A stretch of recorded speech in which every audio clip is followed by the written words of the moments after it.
মসজিদের দান বক্স থেকে টাকা চুরি করতে গিয়ে এক যুবকের 2 হাত সেই দান বক্সে আটকে যায়। ঘটনাটি ঘটেছে চট্টগ্রামের চন্দনাইশ উপজেলার 2000 দেওয়ানহাটের একটি মসজিদে।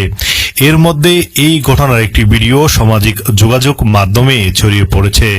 ভিডিওতে দেখা যায় এক যুবক মসজিদের দরজার পাশে থাকা একটি দান বক্সে হাত দিয়ে সেখান থেকে টাকা নেওয়ার সময় তার 2 হাত আটকে পড়ে।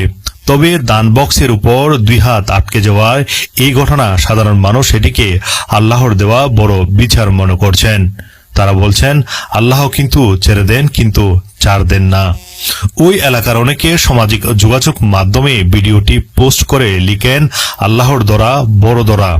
মসজিদের দান বক্স থেকে টাকা চুরি করার সময় চোরের হাতে দান বক্সে সঙ্গে এমনভাবে আটকে যায়, কোনোভাবে আর হাত ছাড়তে পারেননি এবং পালিয়ে যেতেও পারেননি। দীর্ঘ সময় চেষ্টা করেও ব্যর্থ হয়ে শেষ পর্যন্ত